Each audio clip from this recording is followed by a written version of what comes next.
तो शिवसेना का बॉस कौन, अब ये लड़ाई छिड़ गई है और आप देख रहे हैं किस तरीके से आर पार की लड़ाई ये नजर आ रही है।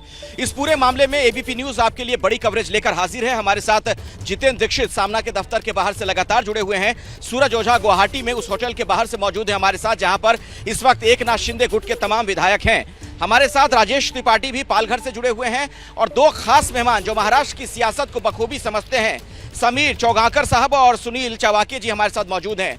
समीर जी, पहले आपके पास में आना चाहूंगा इस सवाल के साथ कि ये जो लड़ाई नजर आ रही है कि शिवसेना का बॉस कौन, किसका पलड़ा आपको झुका हुआ नजर आ रहा है फिलहाल आपके आकलन के मुताबिक?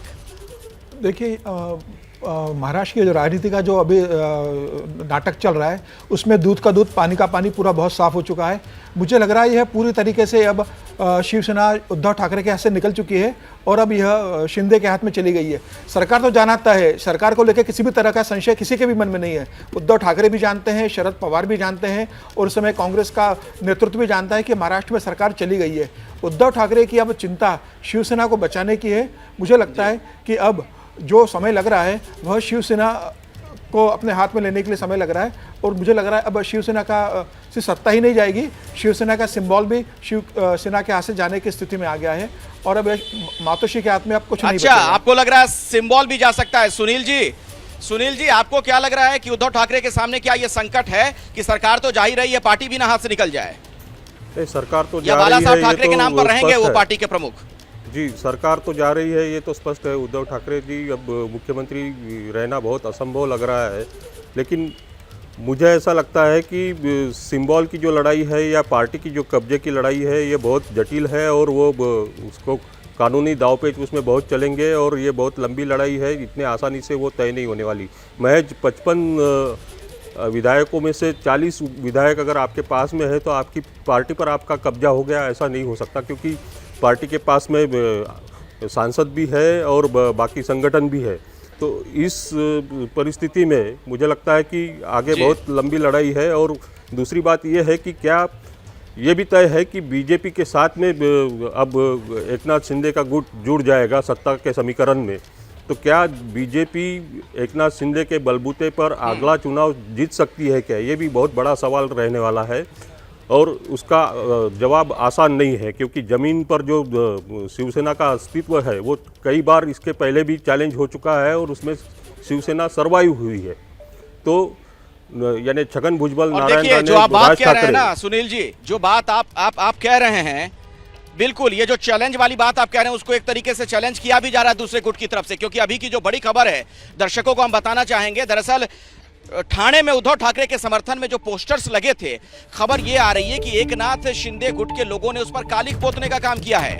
अभी एक बड़ी जानकारी निकलकर सामने आ रही है। आप देखिए, अब आमने सामने दोनों गुट के लोग नजर आ रहे हैं। अभी की ताजा सूचना हमें ठाणे से जो जानकारी मिल रही है, बताया जा रहा है कि उद्धव ठाकरे के समर्थन में जो पोस्टर्स लगाए गए थे, जो बातें उस पर लिखी गई थी, उस पर कालिख पोत दी गई है और एकनाथ शिंदे गुट के लोगों ने ऐसा किया है। और अभी जो तस्वीरें अब हम आपको दिखा रहे हैं, भगत सिंह कोश्यारी जो कि महाराष्ट्र के राज्यपाल हैं, अब अस्पताल से देखिए अपने आवास पहुंचे हैं।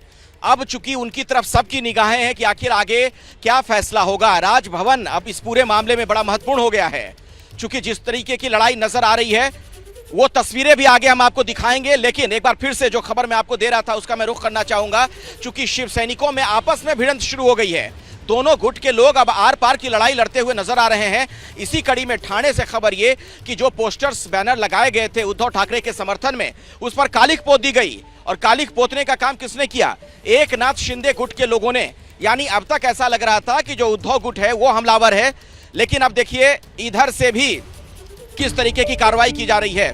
और इस बीच बड़ी खबर एक बार फिर से भगत सिंह कोश्यारी के बारे में सूचना मिल रही है कि अब वो स्वस्थ हैं। बिल्कुल कोरोना से पीड़ित थे वो, लेकिन अब तंदुरुस्त हैं, स्वस्थ हैं और अब वो राजभवन पहुंच गए हैं। और ये क्यों महत्वपूर्ण है खबर, इसे आप समझिए, क्योंकि अब एक तरीके से वो केंद्रीय भूमिका में नजर आ सकते हैं।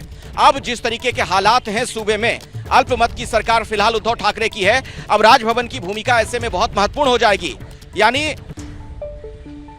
भगत सिंह कोश्यारी के हाथ में अब बहुत कुछ है।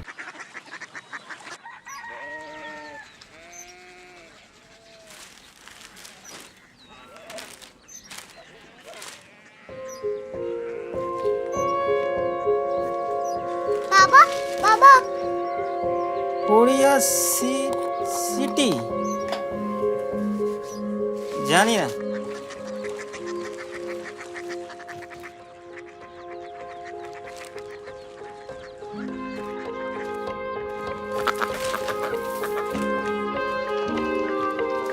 Korea city. हाँ।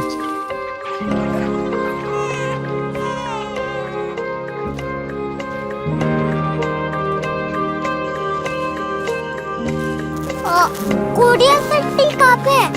शहर अंग्रेजी लगे हैं।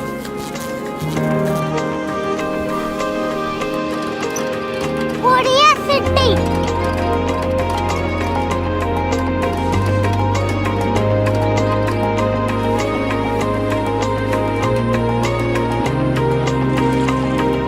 वो बहुत दूर है।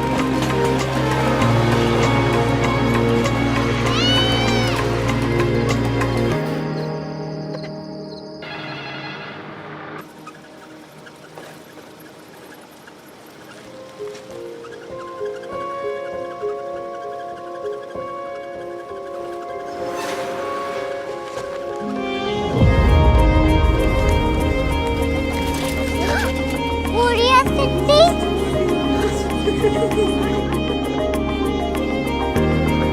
दुनिया को बोलना नहीं, कुछ लोग बड़े होते हैं। कोरिया सिटी कहाँ है? प्रोफेसर साहब को पता होगा।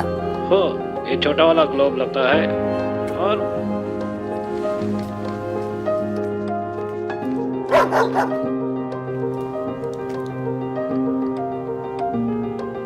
पता नहीं, मेरी बेटी से जाके मिल लो, शायद उसे मालूम हो।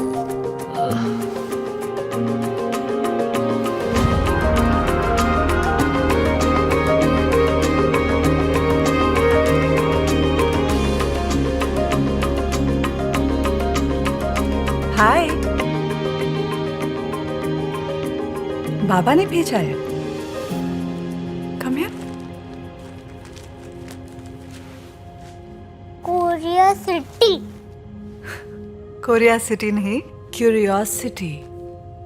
वो क्या? That's what brought you here. जो तुम्हें यहाँ तक ले आया। क्यूरियोसिटी।